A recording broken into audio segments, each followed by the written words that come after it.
Okay, I'd like to give a little demonstration on how to install the hinges on the door for mounting the door on the cabinet. First, this brand here is a Blum brand. It is a concealed hinge. It uses the cup system. This is a 35 millimeter, 8 millimeters on the outside, and it uses no screws. There's no screws. This is called an insert hinge. Rather than screwing it on, you insert it like that and then close the top. Same thing with the non-soft close. That's a soft close. Insert it, close the top. Now that thing won't come out. That's the soft close motion there, and then you can turn that off if you want to. And now you don't have soft close, just like this one. So that's that for that demonstration. Now I want to show you just real quick in case you need to pop them off. This is how you pop them off. Stick your screwdriver into there, pop them off. Next, I'll show you the hinge plate and how we mount it to the cabinet.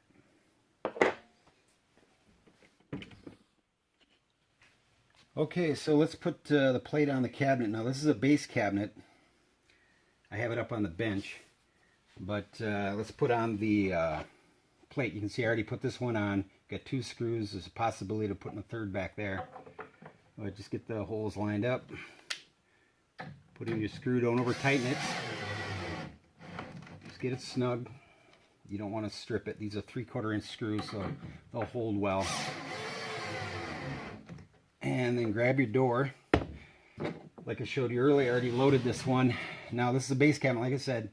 I like to put the soft close at the top, and then on the upper cabinets I like to put the soft close at the bottom.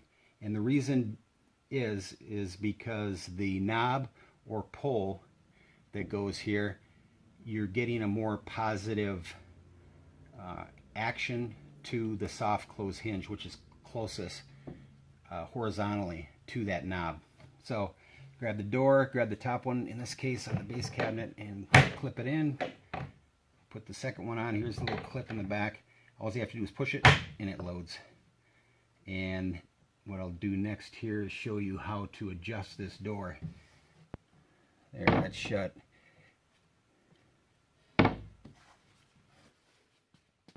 Okay, so let's do a little bit of adjustment here. Now I'm just going to go over real quick the different adjustments on this. There's this one in the back is front and back. You can see it go back, see it go front.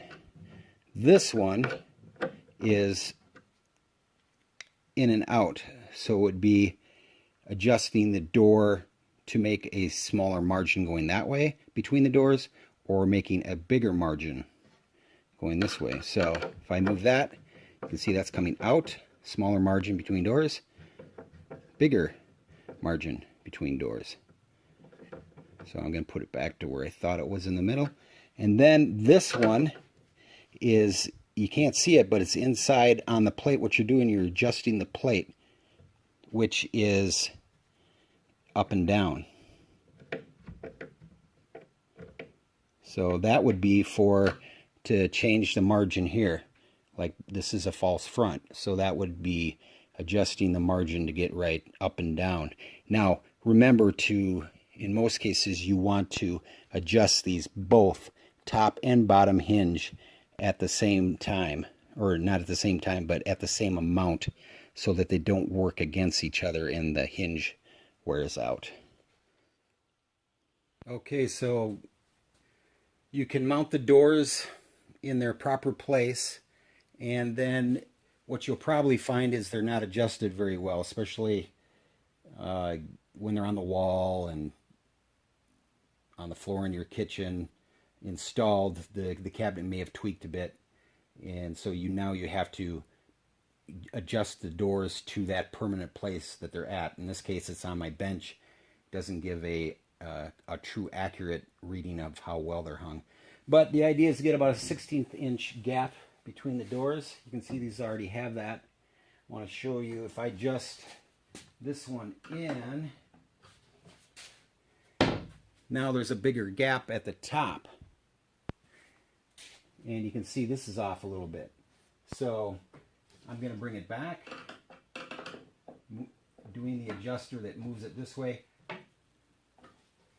And now it's pretty much back to the same. If you find that one door is cattywampus, in other words, this is hitting here, but it's not hitting there. In fact, I'll show you an example of that. I'm going to exaggerate it. See now? Now it's not hitting at the bottom.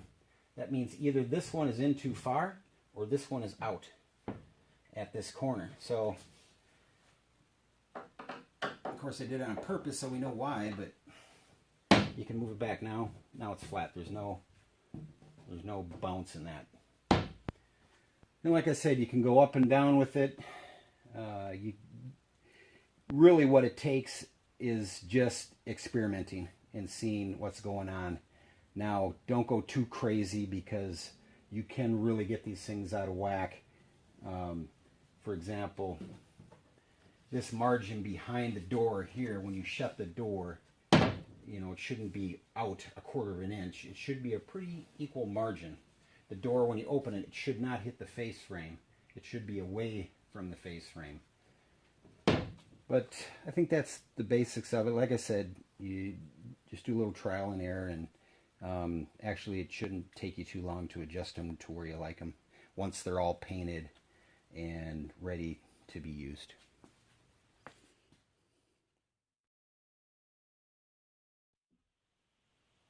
These drawer slides are called, they're a Blum product also, and it's called the Tandem Plus Blum Motion. And you'll see that it has the Blum Motion back here, the cylinder, the gas cylinder, and when you go to shut that drawer, it gives it the soft close. Okay, now I want to give just a little quick demo about the drawers. These are the drawer slides that are already installed. You'll find the holes that I have the screws through. Here's one right here. This is in the face frame. The slide should come out pretty close to flush. Just line up the screw to it. The reason there's a gap here right now is because I put these things together dry. They're not glued or nailed or anything. And then you can see there's one right here. Oops. Like I said, this thing's dry. But of course you'll put these on after you've assembled the cabinet.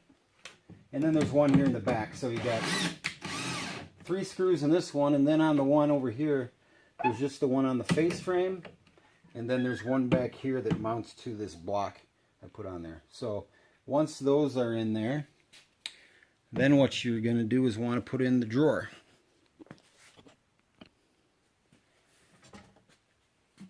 In this case, this is cabinet number 7, so I've got cabinet, or be it drawer number 7. You can look on the back and you'll see, I'll write it right on there. Actually, I have it in pencil. I'll make it darker so you can see it. But just slide the drawer in like this. When you slide that in, what's going on is there's holes in the back that line up on the drawer slides. You don't have to mount any drawer slides onto the drawer itself. You just slide the drawer in like that, straight, and it clicks right into place. And these also are soft close, so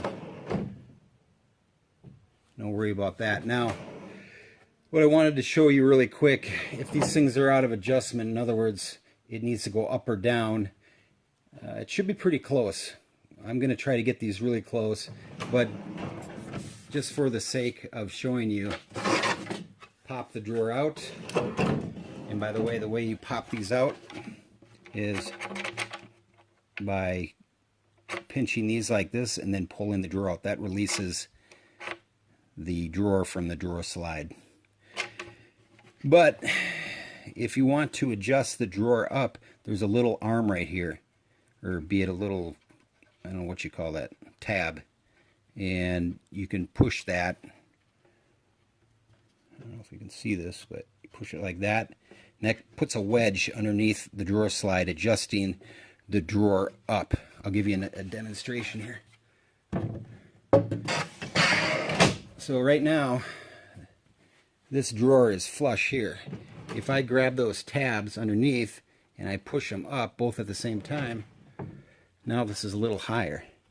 Just barely, you can't hardly see it, but that's the nice thing about it. You can do slight adjustments. Here, I'll exaggerate it. See how high? It's much higher now. It's almost a 1/16 of an inch. So I can adjust those. Actually, I'm going to adjust it up a little bit. I'm just doing it mostly on the left. There's some more adjustments in the back, but I don't think you're going to need those. If it comes down to that, give me a call. But that's the install of the drawer.